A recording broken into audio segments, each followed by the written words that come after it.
Well, thank you for the introduction, and I'm thrilled to be here. I was excited when I got invited to be a student on this campus. I was thrilled when I was allowed to leave with a diploma, and now I'm excited to be back again, invited back, so it all works out at the end. This Outlook Forum is always something I've enjoyed. I'm a holder of a dairy science degree from the College of Agriculture. What a lot of people don't know is that I am one class away from a double major in ag economics. So I don't know if Econ 302 is still macroeconomic theory or not, but that I had a medical emergency my senior year and I missed like 3 weeks of classes, so I had to drop something. But so I am on the program today with 8 economists. And as I thought about what am I going to talk about, well, I cannot outgraph these folks. I will not outdiagram these folks, and I will not outanalyze them. So I thought, well, what can I do? Well, I can put a lot of pictures in there. And I got pictures of cows and kids and dogs, so, I mean, if you don't leave this feeling a little better, it's your fault. And a picture's worth 1,000 words. I don't know how many data points a picture is worth, but we'll find out. So a little bit, Mark asked me to give a little bit of background. This is a picture of the 4th, 5th, and 6th generations of our family that are part of our operation. From the left is our oldest daughter, Beth, and her husband, Greg, and they're holding their son, Kenny, and Lucille has since arrived on the scene. She's 2 months old now. And then Shelley and I in the middle.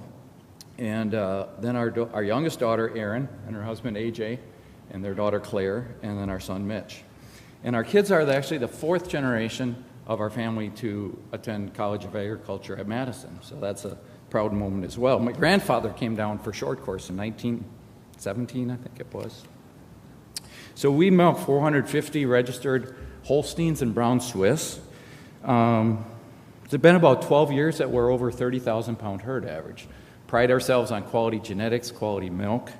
We farm about 1,100 acres, growing all of our crops, harvesting our crops, as well as raising our livestock. One thing we're focusing on now, we'll talk a little bit about diversity in a bit, but with I've always prided ourselves on our farm, on our genetics, and our son Mitch that was his focus as well.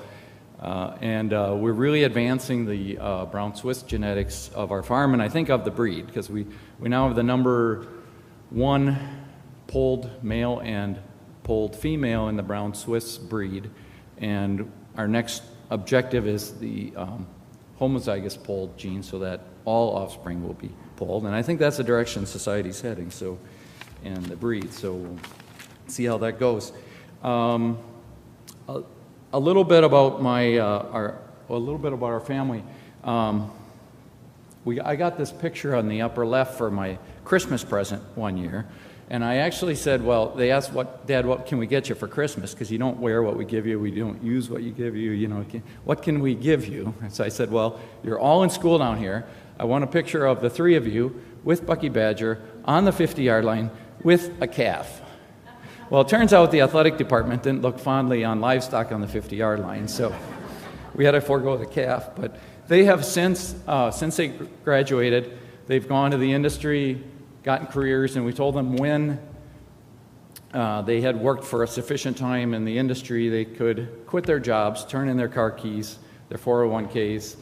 When I had a job opening, they could come back and work, and they have done that. And now we've agreed to our end of the deal, which was to give them, start them in ownership. So today, either things are going okay, or they think that there's nothing I could do that would help them anyway, so they're not bothering me today. I'm finishing 23 years on the Land O'Lakes board next month, 15 years as chairman, 20 years on the National Milk Producers Federation board, chair of the International Trade Committee. I've given my producer perspective to Congress, the International Trade Commission, to the Department of Justice, 3 years on the Ag Policy Advisory Committee as dairy's voice to the USDA and the USTR, and spent time on the DMI board as well as the USDEC board. And I actually dipped my toes into leadership water, so to speak, as the first president of PDPW. So that's kind of my perspective. You're going to get one producer's perspective today, and that's mine. So let's talk about, and I do have one chart and one graph. You know, I had to include that. But let's talk about the impact of recent history. And I think if you look at the last 12 years, this easily groups itself into three areas.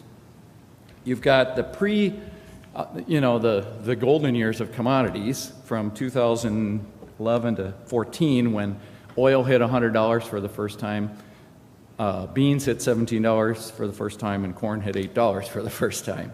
And naturally, milk had to follow suit. But you look at $15.31 average, and then a jump to $19.04, and now the last 4 years back to $15.36. Well, what does that mean for a 450 cow herd like ours, producing 14 million pounds a year? The accumulated difference, without touching your calculator, the accumulated difference in those 4 years, any guesses? More than $2 million of milk check that I did not get. Now, we can save, farmers have long-term point of view. You can, you do things when prices are good and save up when, don't spend when prices are low, but, that $2 million shows up. Farmers are pretty good at spending the income they have. And so we've not been spending it lately, and it's showing up now on Main Street, showing up at the equipment dealers, it's showing up at the veterinarian's clinic, at the feed mills, it's showing up all those places. Make sure I don't miss anything here. So the question is, well, what is this doing to the producer mindset? And, as I said, farmers really are used to dealing with cycles. We have the long-term point of view. I have a reporter from CNN that calls me every few months, and she wants to know, well, how are the producers feeling about the trade wars? And she's like, well, and I said, I don't know. I can tell you what the people I run into. And she said, well, it hasn't changed in the last 2 months. I said, no, that's because we're used to dealing with things looking at years at a time. And I have to say morale is low and the stress level is high. And I found this chart. This is my one chart. And this really kind of hit home because you don't find yourself following that, directly, that curve directly. You kind of find yourself bouncing back and forth, and you see that. You see that frustration and anxiety are entering into, we're now entering what's the 5th year of what should have been a 3-year price cycle, which makes you wonder if 2017 really was the high year. Maybe it was, I'm not sure, so maybe there's a new normal. But there's current attitudes out there of low self-esteem, doubt of people who are really good dairy producers, people who have done a really good job, asking themselves, well, gee, I always thought I was pretty good at learning and getting better and growing, and I don't know, it just doesn't seem to be working anymore. And I think, it's now coming into situations where you have guilt, people who feel like they're not providing for their families in the way they should, or shame even that they'll be the last generation on their farm. And I think that's where the community has to respond. Right? You have to, for the farm families that you know and associate with, you have to watch out for that depression and that desperation, because it's, if you don't take this in the right perspective, this is a career. It's a career that 4 generations of my family has embraced, but it's a career.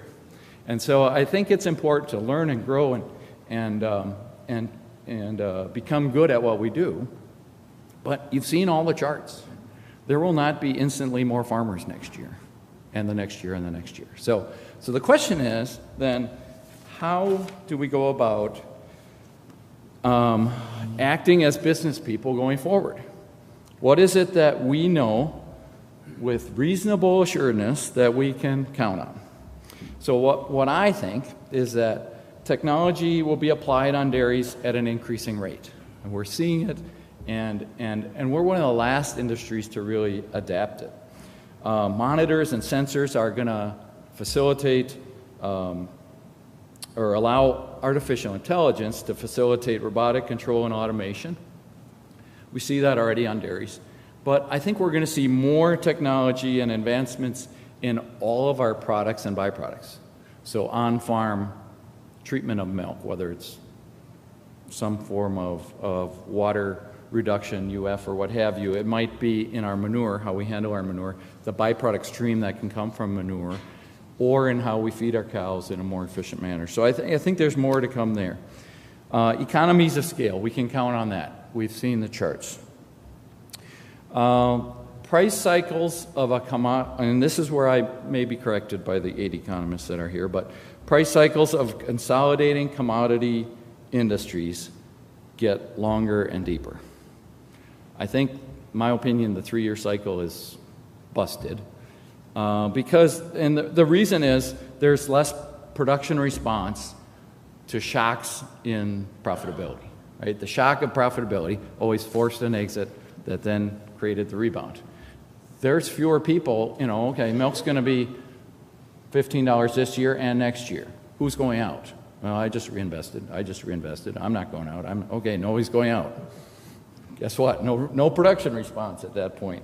So we can count that this will remain a commodity industry. I did not think the fertilizer manufacturing industry would ever cycle back up, but it did. It took a long time. It took like 9 years, but it cycled back up.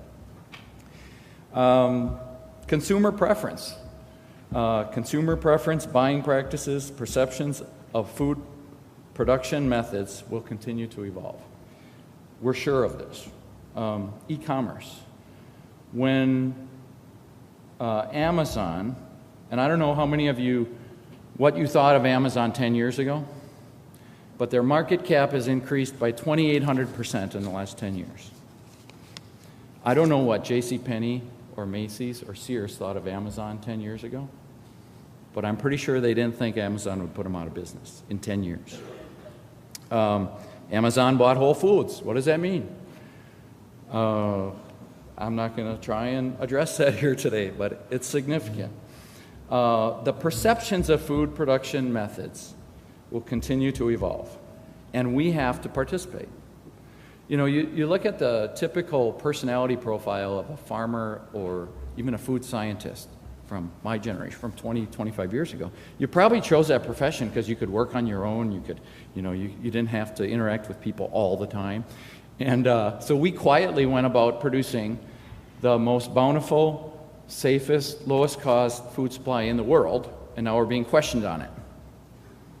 And so I think how we deal with that going forward is really important. We can't just throw up our hands and walk away. Labor availability. We saw the chart on that earlier. So that will continue. It's working its way, the cost part is working its way in from the coast, from the east and the west. And so it'll arrive here eventually. And how are we going to deal with filling milking slots when the job starts at $16 an hour? I don't know quite how that's going to work. So that's what we cannot predict is, I believe, the proliferation of populism and national sovereignty. This is coming back. Never really went away, but it's coming back at a rate that I wouldn't have thought. And it's sometimes in disguise. It's called out sometimes, but sometimes it's in disguise. So the question is, will the U.S. be allowed to be a low-cost global dairy exporter? Because, you think, okay, even if we were in some of working on these free trade agreements, and frankly, the whole EU trade agreement, including agriculture, I'm not sure it's going to go real far. Because between tariffs, the current tariff war that we have, which Marin discussed, which is not advantageous to our trade situation right now because of the counter tariffs, cheese to Mexico would be a lot easier to move if we didn't have the steel and aluminum tariff still in place, powders to China. As far as WTO items, things like, let me back up, things like the direct payments and green payments. The green payments really were supposed to be green box, right? The whole green box, blue box, amber box, non-trade distorting. But they are trade distorting. I was in Germany last year and Denmark and France. Talked to farmers. Yes, they're getting about the same for their product that we are, but about a third of their gross income is coming from green payments or direct payments. So yes, they're getting about $16 a hundred for their product, but they're getting another $8 from green payments. Well, I could do pretty well with another $8, I think. SPS barriers, that's a moving target. When a country doesn't want your stuff, they throw up an SPS barrier. And frankly, the geographical indications, I'm just fed up with. If you got with a travel agent or you went with your vacation planner, you said, I want to go to the region of Greece known as Feta. They would not, I don't think they could take you there, right? And yet we're going to have a geographical indication on Feta cheese. So I think countries will protect their own, especially in agriculture, especially when it has to do with their kids. So the things like milk and sugar and cotton and rice, those things get protected. And they can agree to, and with Sue Taylor, we were over in Geneva, numerous times, and you can reach this agreement. But if a country really wants to protect their own, they will. So then the question is the consumer part. Will consumers grow to learn about and embrace the science of improved plant breeding and sustainability? I really struggle with this. As I mentioned earlier, we've gone about producing a food production, or we've gone about developing a food production system that does so well at what we do, and it's being questioned. This is a study by Jason Lusk, Oklahoma State, in 2015. 1,000 people surveyed, representing geographical distribution, age, the whole demographic thing. 82% of Americans support mandatory labeling of foods produced with genetic engineering. That worried me. This one scares me. That 80% of Americans support mandatory labeling of foods containing DNA. I mean, every teacher and every researcher has to be holding their heads in their hands and wondering, where do you start with this? I mean, I know my salt didn't have DNA in it, but I think my pepper did, and I'm pretty sure everything else I had for lunch had DNA in it. So, but we can't just shake our heads and walk away. We've got to pick ourselves up from here and ask ourselves where to go from this. So what do we know about the future? Well, business will be business. It is about cost. It's not about just top-line sales, and it's not just about cost. It's about what's left in the middle. It's not all about the race to 100,000 cows. These kind of dairies that Marin was talking about, they exist, right? You only need 90 of them in this country. By the way, that one's not done growing. So you probably only need 50 of them. But we won't end up there. I'm positive of that. We won't end up there. Balance sheet strength and debt is really important. It's the balance sheet strength is your safety security blanket for the future, right? Because look where interest rates have gone in the last year. Now, yeah, I saw the chart that was supposed to level off. I'm pretty sure in 80 or whatever it was, 79, there was a chart that showed they were going to level off too. I'm not sure. So we'll see. But business will be business. There will be 9 billion whatever. The number keeps changing a little bit, but that number will keep growing. And they will eat, hopefully. We'll find a way to feed them. And so we're not in the industry of producing hula hoops or whatever, that you don't really need. People pretty much need what we produce. So we know that being in food production is really important. And we know that a growing number of consumers are demanding that they know their farmer. They want to see how we're doing it. And technology is going to be able to enable that. I'm proud of the way we produce milk. We have cameras right now in our calf barn and in our milking barn and in our cow barn so that we can monitor what's going on. I have no problem sharing that with other people. We're proud of what we do. And if consumers really want to get intimate with the producer, blockchain technology allows that. So I think that there is a whole opportunity there with technology that is size neutral. And along with that, the diversification factor. And that was mentioned earlier as well. We need to think about how we can be more than commodity milk producers. For us, it may be genetics on our farm. We dabbled in producing direct marketing Wagyu American Kobe beef. Turns out rural Wisconsin is not the best place to market high-end beef, but there's areas of the country that are probably real good for that. You know, and then there's the whole, and this goes in with the farmer intimacy piece, the millennialization of consumers. It's really becoming more about feelings about their life than it is about cost. So that is, ladies and gentlemen, my perspective about the dairy trends that we're in.